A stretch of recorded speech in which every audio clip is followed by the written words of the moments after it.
figured I would do a chit chat get ready with me because I get a lot of questions on TikTok and on Instagram as well about my life in France as an expat, and also about my makeup as well. So I figured that I would kill two birds with one stone. If you catch me looking here a lot, it's because my mirror is here. I get asked about the language barrier all the time. The truth is, I don't speak very good French, and when I first went to Paris, I really didn't speak any French, but you do pick it up really quick because you're kind of in a situation where if you don't, you won't know what's going on a lot of the time.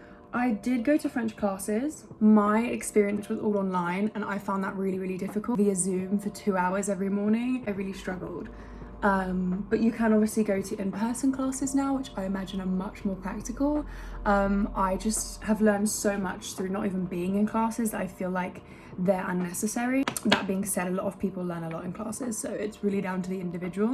Making friends as an expat, I think this seems to be what everyone is really afraid of. I remember when I first got to Paris, my first day, I was like, oh my god, I don't know anyone here. But I already followed a bunch of girls that were there that I had found on a Facebook group because if you didn't know, I'm an au pair in Paris. You can Google what that is. But there's a Facebook group for au pairs and expats in Paris, and so I followed a bunch of girls from that Facebook group on Instagram. These girls were all in the same position as me, so I made friends with them. I just met them for coffee. Always meet people for the first time in a very busy public place because, you know, the internet is dodgy, you never know if someone is who they say they are. You do have the opportunity to make some amazing friends. And the beauty of moving away from where you grew up and from everything you know is that you have this opportunity to choose your circle all over again. It allows you to choose the best people, and you know, you are who you surround yourself with. Please don't be worried about making friends because it is literally so easy.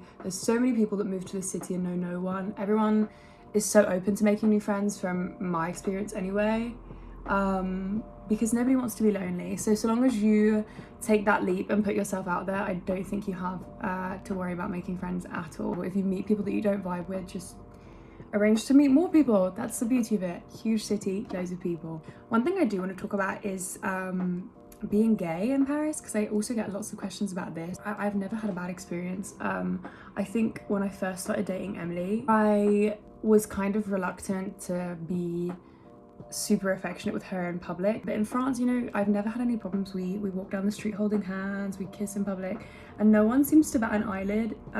Everyone that we meet is always really happy for us. Paris is a very queer city. It's a very young, up-and-coming queer city in my experience anyway, and I've met so many young people, more often than not also queer. They are very accepting. I feel like there's not a lot of places in the world that are as accepting, so I feel really lucky to have had the experiences that I've had. That being said, a lot of people don't take my sexuality seriously because of how I look, because I look straight, which we have to stop saying that. I used to say this a lot, and my girlfriend would always be like, Eden, like, straight doesn't have a look, and she's so right. It's really backwards and problematic to say that one looks straight, because queer people come in all different shapes and sizes. We all look different. There is no bi girl standard, there is no lesbian standard, and it's really important to dismantle those beliefs. I think the way that I look has done me some favors in the way that people treat me. But also, yeah, the backside is that a lot of men particularly don't ever take my sexuality seriously. But I've never had really big problems. I do feel that Paris, I can't speak for the rest of France because I haven't been to a lot of France yet, but Paris specifically seems to be very accepting. This is just my experience. It's not me being like, yeah, Paris is good to go, because obviously my experience will be different to, for example, a queer black guy. I feel like everyone who knows, who follows me knows this, but then again, I bet a lot of you probably don't. But if you don't know my story behind me moving to Paris, basically what happened was I was dating a girl for the first time, and then she dumped me, and I kind of just went nuts.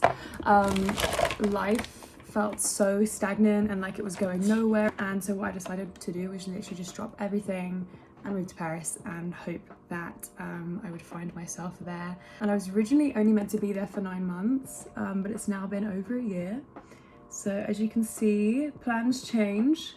and so many opportunities have come my way since then. Breakups are not a bad thing. I met Emily very soon after I moved to Paris. I really friend-zoned Emily when we met because I really liked her, but I had so much going on. I had so much to deal with. Dating anyone at that time in a serious way, which I have no experience casually dating. It doesn't make sense to me, and it's because I've always had long-term relationships. And I know that is problematic, but it is just something I've had to come to accept about myself. So yeah, I really friend-zoned her actually because I just wasn't ready for a relationship. I had to figure out my shit first, and that's okay, you know? That is okay. I know everyone wants to move to Paris and date and have this lovely Emily in Paris fantasy. You cannot date if you're not in the right headspace. I waited a really long time before trying to pull Emily out of the friend zone, which to be honest, I think she was so confused by that point, understandably so. I'm glad that things happened the way they did because I'm very happy with her now. And she's one of the best, I think not even one of, she is the best person I've ever dated. She makes me the best version of myself. And ultimately, that is what your partner should do, I believe.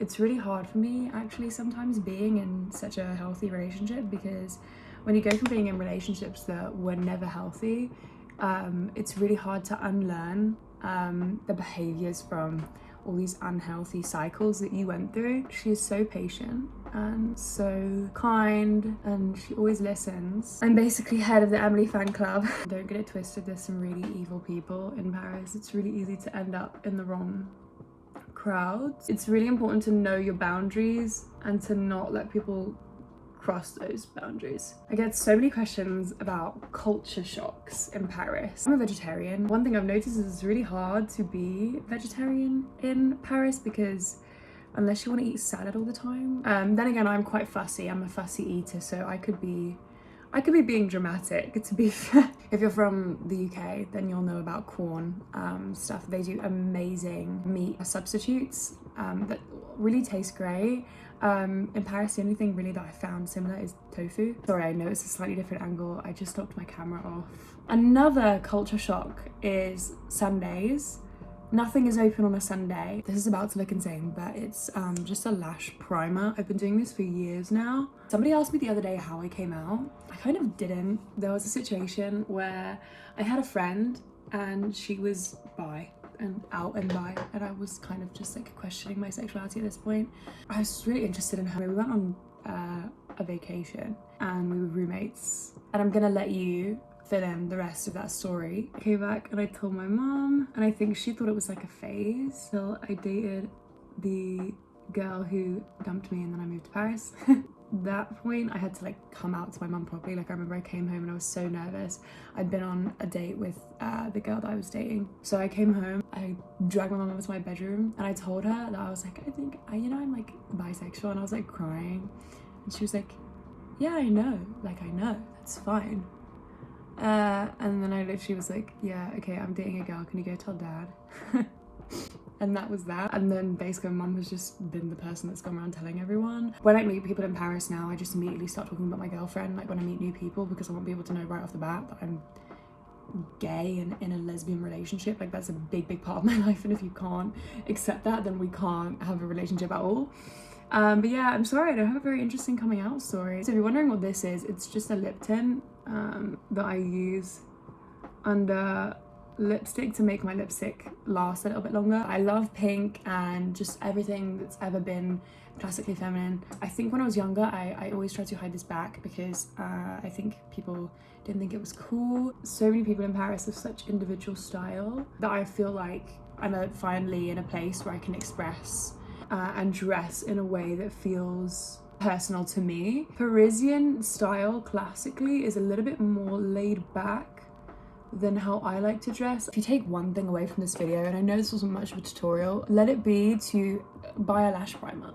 As you saw, I like to put it on and then wait for it to dry a little bit and then put quite a bit of mascara on. But basically what it does is it allows you to build up the mascara on top of something that's already there, so you can make your lashes look way longer than they are. And the best part is when you take it off, you literally can just take a cotton pad, some micellar water, and just hold it on your eye, like with your eye closed like that, and then maybe wait 2 minutes, and then you can literally just wipe it all off. Last thing I'm going to talk about is au pairing. Like I said at the beginning of the video, I'm an au pair, which means I'm basically a nanny, but a little bit closer with the family than a regular nanny would be. Also, I do this because I don't have a lash curler, so I have a very close relationship with my kid. I think the most important thing is about being a nanny or an au pair is, please, for the love of God, do not do this job if you don't have childcare experience and if you don't like kids. You will not have a good time. A lot of au pairs have at least 2 or 3 kids on their hands. My advice to you would be, don't have any more than 2, because then you've got 1 in each hand. Children can be a lot of work. Don't just think, oh yeah, this is a really easy way for me to live in a new place. Like, you really have to think practical about it. It's a big jump, and if you don't have experience with looking after children, I think you will really struggle. In terms of like my routine and stuff, my job is to improve her English. I'm gonna do a whole separate video about au pairing because I think it's a big topic to talk about. I will say that I really enjoy it. I'm very lucky in the sense that I wound up with a really amazing family. Like I said, I'll do a whole video talking about that because I just get so many questions, and my girlfriend actually has au paired longer than me, so I feel like she could add her 2 cents and be really helpful as well if you're interested. I'm gonna put a list of the products that I use in the description in case you are interested in using any of the products that I use. I will see you when I am back in Paris. Have a wonderful day, and if you did enjoy the video, please do like and subscribe.